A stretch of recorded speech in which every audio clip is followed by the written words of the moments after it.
সুপ্রভাত দর্শক বন্ধুগণ, আমি ইতি আর আমার চ্যানেল ইতি অ্যান্ড ওয়েসিস লাইফ লাইনে তোমাদের সবাইকে জানাচ্ছি অনেক অনেক স্বাগত। তো সকাল সকাল সেজে গুজে এত হাসি মুখ কিসের জন্য? তো আজকে যে সরস্বতী পুজো, সবাই হলুদ বস্ত্র পরেছে আর একমাত্র আমি শুধুমাত্র একটা সবুজ কালারের শাড়ি পরেছি। তো ঠাকুরমশাই অলরেডি চলে এসছে, আমাদের পুজো শুরু হওয়ার কথা ছিল 9:30টার সময়, তো উনি এসছে 10টার সময়। তো ঠিক আছে, সব কিছু গুছিয়ে রেডি করতে সময় তো লাগে। আমি আমার শাশুড়ি মা সমস্ত গুছিয়ে রেডি করে নিয়েছি। তারপরে ঠাকুরমশাই এসে পুজো কিন্তু শুরু করে দিয়েছে।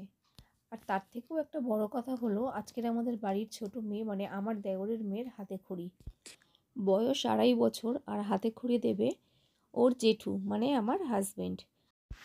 আমার মেয়ের এখন 10 বছর বয়স। যখন ওর 3.5 বছর বয়স ছিল তখন কিন্তু আমরা ওকে স্কুলে ভর্তি করেছিলাম, আর 3.5 বছর বয়স থেকেই কিন্তু সরস্বতী পুজো হচ্ছে। তো এখন আমার দেওরের মেয়ের 2.5 বছর বয়স, তো এখন থেকেই ও একটু একটু করে শিখছে সব কিছু। তার জন্য হাতে খড়িটা ওকে দিয়ে নেওয়া হচ্ছে। তার জন্য দেখো নিয়ম নিষ্ঠা করে পুজো হচ্ছে। তো এখন আমরা অঞ্জলি দেব, যার জন্য ব্রাহ্মণ মশাইয়ের কথা মতন সব কিছু আমরা করছি। আরতিও হয়ে গেছে, অঞ্জলিও হয়ে গেছে। তো এখন আমরা আরতির যে তাপ সেগুলো আমরা এখন নিচ্ছি। আর আমার মেয়েকে আজকে পুরো হলুদ পরি লাগছে, কারণ হলুদ শাড়ি লাল ব্লাউজ ওকে আজকে আমি পরিয়েছি। যতদিন আমার বাচ্চা আমার দেওরের বাচ্চা পড়াশোনা করবে ততদিন হয়তো সরস্বতী পুজো বাড়িতে হবে, আর ঠিক এই রকমভাবেই হয়তো আনন্দ করব আমরা।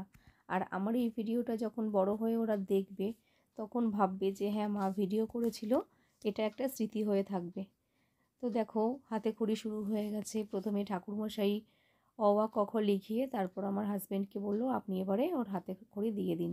তো যেটা নিয়ম সেটা সেরকমভাবেই ওর ওর জেঠু হাতে খড়ি দিয়ে নিচ্ছে, আর ও কিন্তু ভীষণভাবে এনজয় করছে। আবার পরে বলছিল যে আমি এবার লিখবো। তো ওকে বলা হয়েছে যে তোমাকে এখন সিলেটে লিখতে হবে না, 3 দিন পরে তুমি এটা লিখবে। তো ঠিক আছে, হাতে খড়ি নিয়ম নিষ্ঠা করে সুন্দরভাবে দেওয়া হয়েছে। তারপরে একটু হাততালি হলো, সবাই মিলে একটুকুনি আদর করলাম ওকে।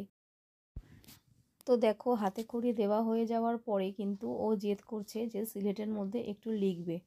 তার জন্য কিন্তু ওকে বলা হচ্ছে যে বাবা এখন আঁকিবুকি টানে না সিলেটের মধ্যে, যেহেতু অ আ ক খ 1 2 ABCD এগুলো লেখানো হয়েছে অল্প অল্প করে। তার জন্য কিন্তু ওকে বারবার করে বলা হচ্ছে যে বাবা তুমি এখানে এখন লিখো না, পরে লিখবে। তারপরে ওর জেঠু অনেক ভুলিয়ে ভালিয়ে ওর হাত থেকে চকটা নিয়ে নিয়েছে। আর ও যে শাড়িটা পরেছে না, ঘাগরা শাড়িটা, ওটা অ্যাকচুয়ালি আমরাই ওকে দিয়েছি। খুব কষ্ট হয়েছে শাড়িটা পরাতে, কারণ ও প্রচণ্ড কান্না করছিল পরবে না বলে। তারপরে আমার মেয়েকে যখন শাড়িটা আমি পরাই, তারপরে ও দিদির শাড়ি পরা দেখে চুপ হয়। তারপরেও মোটামুটি চুপচাপই পুজো মোটামুটি হয়ে গেছে। এখন ঠাকুরমশাই চলে যাবেন, তার জন্য ঠাকুরমশাইকে গুছিয়ে ঠাকুরমশাইয়ের জিনিসগুলো সমস্ত দিয়ে দিয়েছি। তো তারপরে সবাই মিলে প্রসাদ খেয়ে সবাইকে প্রসাদ দিয়ে আমি জায়গাটা পুরো পরিষ্কার করে নিয়েছি। তো পরিষ্কার করে নেওয়ার পরে চলে এসেছি রান্নাঘরে, কারণ রান্না তো করতে হবে, দুপুরবেলা তো কিছু খেতে হবে।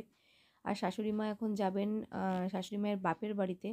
তার জন্য আমরা মোটামুটি 4 জন এখন বাড়িতে থাকবো। তো রান্নাবান্না এখন করব। তো আজকে রান্না করেছিলাম হচ্ছে পাঁপড় ভেজেছিলাম, আর এখানে পায়েস করেছিলাম। এই পায়েসটা কিসের জানো? ওই ঠাকুরকে যে নৈবেদ্য দিয়েছিলাম সেই নৈবেদ্যর চালগুলো তো কেউ খেতে চায় না, ওই চালগুলোকে আমি আলাদা করে রেখেছিলাম।